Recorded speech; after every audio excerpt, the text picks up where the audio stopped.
ये किताब सिर्फ एक लेख नहीं, एक नई सोच है। भगत सिंह ने इसे उस टाइम लिखा जब लोग उन्हें भगवान जैसे देखने लगे थे, लेकिन उन्होंने साफ साफ कहा, मैं एक नास्तिक हूँ। बहुत लोगों को लगा कि उनका नास्तिक होना एक गुस्से का प्रतीक है, पर इस लेख में भगत सिंह ने बताया कि ये उनकी समझदारी, सोच और तर्क पर आधारित फैसला था। ये लेख उन लोगों के लिए करारा जवाब है जो कहते हैं कि बिना ईश्वर के इंसान अच्छा नहीं हो सकता। भगत सिंह ने लिखा, मुझे ईश्वर पर विश्वास करने का कोई तर्क नहीं दिखता। इस किताब में उन्होंने बताया कि इंसान अपने कर्मों से बड़ा होता है, ना कि सिर्फ पूजा और धर्म के नाम पर। ओशो ने भी कहा था, भगत सिंह का नास्तिक होना उनकी आज़ादी की असली पहचान थी। और कई विचारक मानते हैं कि ये लेख भारत के नए सोचने वाले युवाओं के लिए एक दीपक का काम करेगा। इसे पढ़कर आप समझेंगे कि भगत सिंह सिर्फ क्रांतिकारी नहीं, बल्कि एक गहरे सोचने वाले दार्शनिक भी थे। इस लेख में आपको गुस्सा नहीं, लॉजिक मिलेगा, नारा नहीं, सवाल मिलेंगे। भगत सिंह चाहते थे कि लोग अंधविश्वास से निकलें और अपने दिमाग का इस्तेमाल करें। उन्होंने ईश्वर, धर्म, कर्म और मनुष्य के दायित्व पर खुलकर चर्चा की। अगर आप खुद से सवाल करना पसंद करते हैं, अगर आप सच में समझना चाहते हैं कि आज़ादी का मतलब सिर्फ अंग्रेजों से छुटकारा नहीं, बल्कि पुरानी सोच से भी था, तो ये आपके लिए है। तो चलिए सुनते हैं भगत सिंह के विचार उनकी अपनी जुबान में, उनके अपने लफ्ज़ों में। Why I am an atheist, एक सच्ची, साफ और साहसी सोच की किताब। एक नई समस्या उठ खड़ी हुई है। क्या मैं किसी अहंकार के कारण सर्वशक्तिमान, सर्वव्यापी तथा सर्वज्ञानी ईश्वर के अस्तित्व पर विश्वास नहीं करता हूँ? मैंने कभी नहीं सोचा था कि मुझे ऐसे क्वेश्चंस का सामना करना पड़ेगा, लेकिन कुछ फ्रेंड से बात करने के बाद ऐसा लगा जैसे कुछ लोग ऐसा सोचते हैं कि मैंने भगवान के होने से डिनाई करके हद कर दी है, और यह भी शायद मेरा यह बिलीफ ना करना मेरी घमंड की वजह से ही है।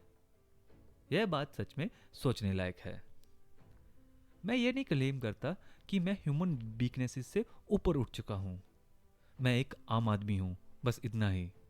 और कोई भी इससे ज़्यादा कोई क्लेम नहीं कर सकता। मुझ में भी यह वीकनेस है। घमंड मेरी नेचर का एक हिस्सा है। मेरे कंपेनियंस के बीच मुझे ऑटोक्रेट बोला जाता था। मेरे फ्रेंड्स मिस्टर बीके दत्त ने भी मुझे कभी कभी ऐसे ही बुलाया था। कुछ ओकेजन पर मुझे डिक्टेटर भी कहा गया था। कुछ फ्रेंड्स का यह भी कहना है, और काफ़ी सीरियसली कहना है, कि मैं अपने ओपिनियन दूसरों पर फोर्स करता हूँ, अपने आइडियाज़ दूसरों से मनवा लेता हूँ। यह बात कुछ हद तक सच भी है, मैं डिनाई नहीं करता। हो सकता है यह घमंड हो। जब बात हमारी आइडियोलॉजी की आती है, जो बाकी पॉपुलर रिलीजन से अलग है, तो मुझ में घमंड है। लेकिन यह पर्सनल नहीं है। शायद यह सिर्फ अपनी आइडियोलॉजी पर सही होने का घमंड है, और इसे घमंड नहीं कहा जा सकता। घमंड, या अगर सही वर्ड मैं कहूँ तो एरोगेंस, अपने आप पर हद से ज़्यादा प्राइड करना होता है। क्या यही हद से ज़्यादा प्राइड मुझे भगवान में डिसबिलीफ की तरफ ले गया, या फिर मैंने यह डिसीजन बहुत लॉजिक, बहुत समझ से लिया? यह क्वेश्चन है जिसका मैं आंसर देना चाहता हूँ। सबसे पहले, मुझे समझ नहीं आता कि घमंड या खुद की तारीफ करने वाले थॉट्स कैसे किसी पर्सन को भगवान पर बिलीव करने से रोक सकती है।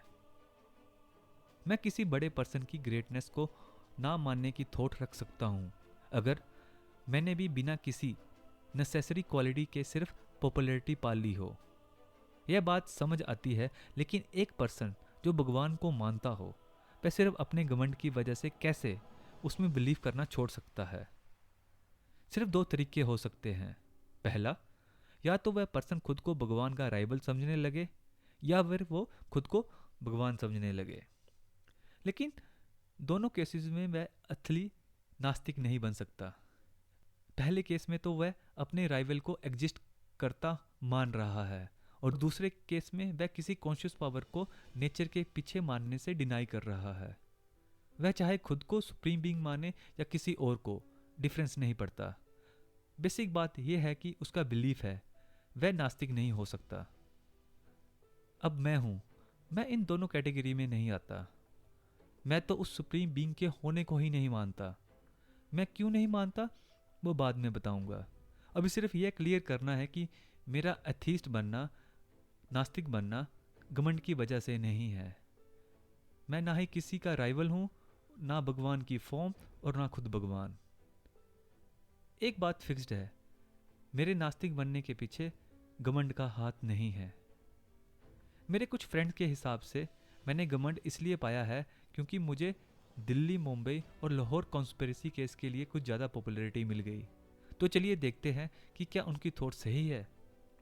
मेरा नास्तिक होना कोई नई बात नहीं है। मैं तब से भगवान में बिलीव नहीं करता जब मैं एक अननोन सा लड़का था जिसके बारे में इन फ्रेंड्स को कुछ भी इन्फॉर्मेशन नहीं थी। कम से कम कॉलेज स्टूडेंट में इतना घमंड नहीं होता कि वो उस पोजीशन से अथीस्ट बन जाए। मैं तो एक शाई सा लड़का था जिसके मन में अपने फ्यूचर को लेके थोड़ा नेगेटिव थॉट थी, और उस टाइम में मैं परफेक्ट नास्तिक नहीं बना था। मेरे ग्रैंडफादर जिनकी सुपरविजन में मैं बड़ा हुआ एक ऑर्थोडॉक्स आर्य समाजी थे, और आर्य समाजी अथीस्ट नहीं होते। अपनी प्राइमरी एजुकेशन के बाद मैंने लाहौर डीएवी स्कूल में एडमिशन लिया और हॉस्टल में 1 साल बिताया। वहाँ सुबह शाम की प्रेयर के अलावा मैं घंटों गायत्री मंत्र पढ़ता रहता था। तब मैं फुल डिवोटी था। बाद में मैं अपने फादर के साथ रहने लगा। वे रिलीजन के ऑर्थोडॉक्सी रूल में लिबरल थे। उनकी टीचिंग से ही मुझे फ्रीडम के कोज में अपनी जान लगाने की इंटेंशन बनी। लेकिन वे अथीस्ट नहीं थे, वे तो पक्के डिवोटी हैं। वह रोज मुझे प्रेयर करने के लिए मोटिवेट करते थे। तो इस तरह से मेरी अपब्रिंगिंग हुई। नॉन कोऑपरेशन मूवमेंट के दिनों में मैंने नेशनल कॉलेज ज्वाइन किया। वहीं पर मैंने लिबरली सोचना शुरू किया और रिलीजन के हर प्रॉब्लम पर बात और डिस्कशन करना शुरू हुआ, भगवान पर भी। लेकिन तब भी मैं एक भक्त था। उस वक्त मैंने बिना काटे हुए लंबे बाल रखना शुरू किया था। लेकिन मुझे सिख धर्म के मिथ या किसी भी धर्म के रूल्स कभी सच्चे नहीं लगे। लेकिन भगवान के होने पर मेरा पक्का विश्वास था। बाद में मैंने रेवोल्यूशनरी पार्टी ज्वाइन की। पहले लीडर जिनके कांटेक्ट में मैं आया वह कन्विंस्ड तो नहीं थे, लेकिन भगवान के होने से डिनाई नहीं करते थे, क्योंकि उनमें डिनाई करने की करज नहीं थी। जब मैं बार बार उनसे भगवान के बारे में पूछता था तो वह बस कहते थे, when you feel like it pray. यह नास्तिकवाद नहीं हो सकता, बस करज की कमी थी उस थॉट को एक्सेप्ट करने की। दूसरे लीडर जिनके कांटेक्ट में मैं आया वह पक्के भगत थे। मैं उनका नाम लेना चाहता हूँ, रिस्पेक्टेड कॉमरेड जिंद्रनाथ सन्याल, जो काकोरी कॉन्स्पिरेसी के सिलसिले में लाइफ सेंटेंस काट रहे हैं। उनकी एक फेमस और अकेली बुक बंदी जीवन के बिल्कुल पहले पेज से ही भगवान की फ्रेज जोर से गाई गई है। उस बुक के सेकंड पार्ट के लास्ट पेज पर उनका जो वेदांत से भरा हुआ मिस्टिक फ्रेज है, भगवान के लिए वह उनके थॉट्स का एक बड़ा हिस्सा है। द रेवोल्यूशनरी लीफलेट जो 28 जनवरी 1925 को पूरे इंडिया में बांटा गया था, वह प्रोसिक्यूशन के कहने के मुताबिक उनकी थॉट्स का रिजल्ट था। अब जैसे कि सीक्रेट वर्क में होता है, मेन लीडर अपने पर्सनल थॉट्स एक्सप्रेस करता है और बाकी वर्कर्स को चाहे उनके थॉट्स अलग हो उन पर मानना पड़ता है। उस लीफलेट में एक पूरा पैराग्राफ भगवान की फ्रेज और उनकी लीला को डेडिकेट किया गया था। यह सब मिस्टिसिज्म था। मैं बस यह पॉइंट आउट करना चाहता हूँ कि रेवोल्यूशनरी पार्टी के अंदर उस टाइम डिसबिलीफ का आइडिया तक पैदा ही नहीं हुआ था। फेमस काकोरी के माइट्रेट्स भी सभी 4 अपने आखिरी दिनों में प्रेयर में बिताते थे। राम प्रसाद बिस्मिल एक ऑर्थोडॉक्स आर्य समाजी थे, चाहे उन्होंने सोशलिज्म और कम्युनिज्म का अच्छा नॉलेज ले रखा था। रंजन लहेरी फिर भी उपनिषद और गीता के वर्सेस पढ़ने की डिजायर को दबा नहीं पाए। मैंने उनमें सिर्फ एक पर्सन को देखा जो कभी प्रेयर नहीं करता था और कहता था, philosophy is the result of human weaknesses और लिमिटेशन ऑफ नॉलेज। वह अभी भी लाइफ ट्रांसपोर्टेशन की सेंटेंस काट रहा है, लेकिन उसने भी कभी भगवान के होने से डिनाई नहीं किया। उस टाइम तक मैं सिर्फ एक रोमांटिक आइडियलिस्ट रेवोल्यूशनरी था। तब तक हमें बस फॉलो करना आता था। अब टाइम आया था रिस्पॉन्सिबिलिटी उठाने का। रिएक्शन के कारण कुछ टाइम के लिए लगने लगा जैसे पार्टी का होना ही डिफ़िकल्ट है। जो कॉमरेड्स लीडर थे वह हमें टोंट्स मारने लगे। कुछ टाइम के लिए मुझे यह फियर था कि मैं कहीं अपने प्रोग्राम को बेकार ना मान बैठूं। वही पॉइंट था जब मेरी रेवोल्यूशनरी जर्नी ने टर्न लिया। Mental voice I, study study so that you can defend your thoughts. मैंने रीड करना शुरू किया। मेरा पहला वाला बिलीफ और थॉट काफ़ी बदल गई। वो वायलेंट तरीके की रोमांटिक फीलिंग जो पहले के लोगों में थी उसकी जगह सीरियस आइडियाज़ ने ले ली। अब ना मिस्टिसिज्म रहा ना सुपरस्टिशन, अब रियलिज्म ही हमारी थॉट बन गई। फोर्स का यूज़ तभी जब नेसेसरी हो, और नॉन वायलेंस एक पॉलिसी है जो मास मूवमेंट्स के लिए नेसेसरी है। इतना मेथड्स के बारे में मोस्ट इम्पोर्टेंट चीज़ थी वह क्लियर आइडियाज़ जिसके लिए हमें लड़ना था, क्योंकि ग्राउंड पर ज़्यादा एक्शन नहीं हो रहा था। मुझे वर्ल्ड रेवोल्यूशन के डिफरेंट आइडियल्स रीड करने का पूरा टाइम मिला। मैंने बैक्यूनिन को पढ़ा जो एक अनार्किस्ट लीडर था, थोड़ा मार्क्स को पढ़ा जो कम्युनिज्म के फाउंडर थे, और काफ़ी कुछ लेनिन, ट्रोट्स्की और दूसरे लोगों को पढ़ा जिन लोगों ने अपनी कंट्री में रेवोल्यूशन को सक्सेस बनाया था। वह सब के सब एथीस्ट थे। बैक्यूनिन की भगवान and the state of book चाहे इनकम्प्लीट थी लेकिन टॉपिक के लिए काफ़ी इंटरेस्टिंग थी। बाद में मैंने एक और बुक पढ़ी, कॉमन सेंस बाय नीरालम्बाला स्वामी। वो एक तरीके का मिस्टिक एथिज्म था। यह टॉपिक मुझे बहुत ही इंटरेस्टिंग लगने लगा। 1926 के एंड तक मुझे पूरी तरह फेथ हो गया कि एक ऑल पावरफुल सुप्रीम बीइंग के होने की थ्योरी बिल्कुल यूजलेस है, जो वर्ल्ड को बनाता है, चलाता है और कंट्रोल करता है। मैंने अपना यह डिसबिलीफ ओपनली बोलना शुरू कर दिया। मैंने अपने फ्रेंड्स के साथ इस टॉपिक पर डिस्कशन करना शुरू कर दिया। मैं एक ओपन एथिस्ट बन चुका था। लेकिन इसका मीनिंग क्या है, अभी आगे बताता हूँ। मई 1926 में मुझे लाहौर में अरेस्ट किया गया। अरेस्ट एकदम सडन हुआ। मुझे बिल्कुल भी आइडिया नहीं था कि पुलिस मुझे ढूंढ रही है।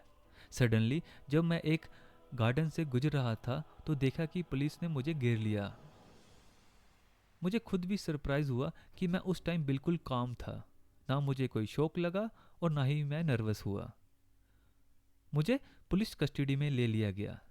अगले दिन मुझे रेलवे पुलिस के लॉकअप पर ले जाया गया, जहां मुझे एक पूरा मंथ बिताना था। कई दिन तक पुलिस ऑफिसर से बात करने के बाद मुझे आइडिया हुआ कि उनके पास कुछ इन्फॉर्मेशन थी, मेरे काकोरी पार्टी से कनेक्शन और रेवोल्यूशन से जुड़ी कुछ और एक्टिविटीज़ के बारे में। उन्होंने मुझे कहा कि मैं लखनऊ गया था, कि मैंने उनकी रेस्क्यू के लिए एक स्कीम प्लान की थी और उनकी परमिशन मिलते ही हमने कुछ बॉम्ब अरेंज किए थे और टेस्ट के तौर पर दशहरे 1926 के दिन क्राउड पर एक बॉम्ब भी फेंका था। उन्होंने यह भी कहा मेरी वेलविंग के लिए अगर मैं रेवोल्यूशनरी पार्टी के एक्टिविटीज़ के बारे में उन्हें बता दूं तो वो मुझे जेल नहीं भेजेंगे, बल्कि मुझे रिलीज़ कर दिया जाएगा और रिवॉर्ड भी मिलेगा बिना मुझे कोर्ट में अप्रूवर बनाए। मैं इस बात पर हंस दिया। यह सब नॉनसेंस था। जो लोग हमारी तरह थॉट रखते हैं वह अपने ही इनोसेंट लोगों पर बॉम्ब नहीं फेंकते। एक दिन सुबह मिस्टर न्यूमैन, जो उस टाइम के सीआईडी के सीनियर सुपरिटेंडेंट थे, मुझसे मिलने आए। उन्होंने बहुत सिंपैथेटिक तरीके से मुझसे बात की और मुझे यह सैड न्यूज़ दी कि अगर मैंने उनकी मांगी गई स्टेटमेंट नहीं दी तो वो मुझे काकोरी केस के कॉन्स्पिरेसी और दशहरे बॉम्ब ब्लास्ट के ब्रूटल मर्डर्स के लिए ट्रायल में भेजेंगे। और उन्होंने उस टाइम मुझे यह लगता था, चाहे मैं बिल्कुल इनोसेंट था, कि अगर पुलिस चाहे तो वह मुझे हैंगिंग तक ले जा सकती है। उस दिन कुछ पुलिस ऑफिसर ने मुझे समझाना शुरू किया कि मैं रोज़ सुबह शाम प्रेयर करूं, लेकिन मैं नास्तिक था। मैं देखना चाहता था कि क्या मैं सिर्फ पीसफुल और कंफर्टेबल दिनों में ही नास्तिक हूं या ऐसे डिफ़िकल्ट टाइम में भी अपने उस थॉट्स पर बना रह सकता हूं। काफ़ी सोचने के बाद मैंने डिसाइड किया मैं भगवान में बिलीव नहीं कर सकता और प्रेयर भी नहीं कर सकता, और ना ही मैंने प्रेयर की। यह मेरी असली टेस्ट थी और मैं उसमें सक्सेसफुल रहा। कभी भी ऐसा नहीं लगा कि मैं अपनी लाइफ बचाने के लिए कुछ और चीज़ों का सेक्रीफाइस दे दूं। मैं एक पक्का ना मानने वाला था और तब से आज तक हूँ। यह टेस्ट पास करना आसान नहीं था। बिलीफ इंसान की सफरिंग को कम कर देता है, कभी कभी तो सफरिंग को भी कंफर्ट बना देता है। भगवान में इंसान को एक मजबूत सपोर्ट और कंफर्ट मिलती है, लेकिन उसके बिना इंसान को सिर्फ अपने ऊपर ही ट्रस्ट करना पड़ता है। तूफानों और आंधियों के बीच खुद पर खड़े रहना बच्चों का खेल नहीं। ऐसे टाइम पर अगर इंसान में थोड़ा भी घमंड होता है तो वह उड़ जाता है, और इंसान समझ जाता है कि कॉमन बिलीफ्स का अपोज करना आसान नहीं।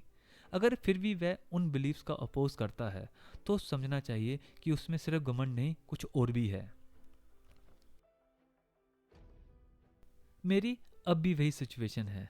जजमेंट सबको पता है, एक वीक में सुनाया जाएगा। मेरे पास क्या कंफर्ट है सिवाय इस थॉट के कि मैं एक कोज के लिए अपनी जान दे रहा हूँ। एक भगवान में बिलीफ रखने वाला हिंदू सोचता होगा कि वह अगले बर्थ में किंग बनेगा। एक मुस्लिम या क्रिश्चियन सोचता होगा कि वह स्वर्ग की कंफर्ट का मजा लेगा अपने सफरिंग और सेक्रीफाइस के बदले में। लेकिन मैं क्या सोचूं? मुझे पता है, जैसे ही मेरे गले में रोप डाली जाएगी और पैर के नीचे से प्लैंक हटा दिया जाएगा, वही फाइनल मोमेंट होगा, मेरा आखिरी मोमेंट। मैं यह अगर ठीक वर्ड्स में कहूँ, मेरी सोल्स, जैसे मेटाफिजिक्स में कहा जाता है, बस वहीं एंड हो जाएगी। उसके बाद कुछ भी नहीं। छोटी सी लाइफ जिसमें सिर्फ स्ट्रगल हो और कोई शानदार रिजल्ट ना हो, वही रिवार्ड बन जाती है। अगर मेरे पास इतना करज हो कि मैं उस पर्सपेक्टिव से देख सकूं, बस इतना ही काफ़ी है। ना कोई सेल्फिश मोटिव था, ना ही यह डिज़ायर कि मुझे वर्ल्ड में या मरने के बाद कोई रिवॉर्ड मिले। बिना किसी पर्पस के मैंने अपनी लाइफ फ्रीडम के कोज में दे दी, क्योंकि मैं कुछ और कर ही नहीं सकता था।